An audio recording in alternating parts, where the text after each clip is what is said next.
Pernah gak sih, kamu merasa bingung membedakan, apakah seseorang bertanya karena dia benar-benar peduli, atau cuma sekadar kepo?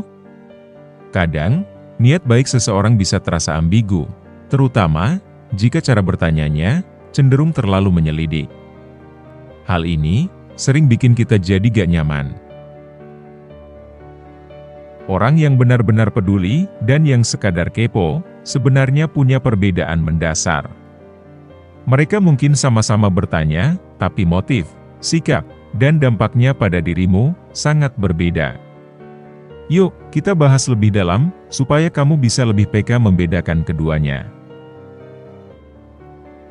1. Orang yang peduli, bertanya dengan empati, yang kepo, bertanya dengan rasa ingin tahu berlebih. Orang yang benar-benar peduli, biasanya bertanya dengan nada yang lembut dan penuh perhatian. Mereka ingin tahu, karena peduli dengan perasaanmu, dan ingin membantu, jika memungkinkan. Sebaliknya, orang kepo bertanya, lebih karena dorongan rasa ingin tahu, yang gak terkendali. Nada mereka cenderung menginterogasi, bahkan terkadang, bikin kamu merasa gak nyaman atau terpojok. 2. Orang yang peduli, gak memaksa. Orang kepo sering memaksakan jawaban. Kalau kamu gak mau menjawab, orang yang peduli akan menghormati keputusanmu dan gak memaksa. Mereka paham kalau ada batasan yang perlu dijaga. Namun, orang kepo akan terus mendesakmu sampai mereka mendapatkan jawaban. Mereka seringkali gak peduli dengan perasaanmu dan lebih fokus pada rasa penasarannya sendiri. 3. Orang yang peduli, fokus pada solusi.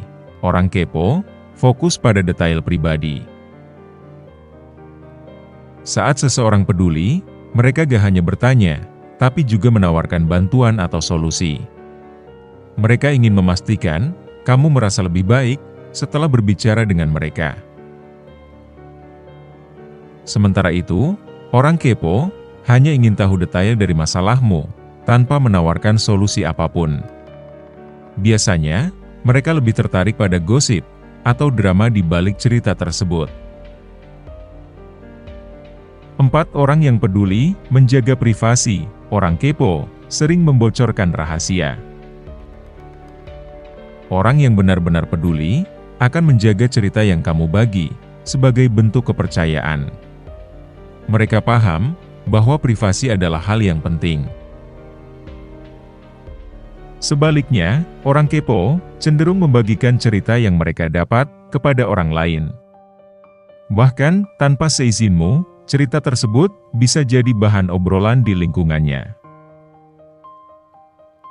5. Orang yang peduli, meninggalkan dampak positif. Orang kepo cenderung membuatmu gelisah. Setelah berbicara dengan orang yang peduli, kamu biasanya merasa lebih lega, dimengerti, dan didukung. Mereka memberikan energi positif, yang bikin kamu lebih tenang. Berbeda dengan orang kepo, yang sering meninggalkan rasa gak nyaman, atau bahkan penyesalan, karena kamu sudah membagikan cerita padanya. Alih-alih lega, kamu malah merasa terintimidasi, atau terjebak.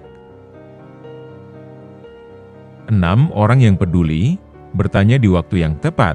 Orang kepo, bertanya tanpa peduli situasi. Orang yang peduli, tahu kapan waktu yang tepat untuk bertanya. Mereka gak akan memaksamu berbagi cerita, di tengah situasi yang kurang nyaman, atau terlalu ramai. Sedangkan orang kepo, cenderung bertanya kapan saja, di mana saja, tanpa memikirkan, apakah situasinya tepat atau tidak. Bahkan, mereka gak peduli jika pertanyaan itu bikin kamu canggung di depan orang lain. 7. Orang yang peduli, memberimu ruang. Orang kepo cenderung melanggar batas. Orang yang peduli, tahu kapan harus berhenti, dan memberimu ruang untuk menyelesaikan masalahmu sendiri. Mereka mendukung dari kejauhan, tanpa mendominasi, atau ikut campur terlalu jauh.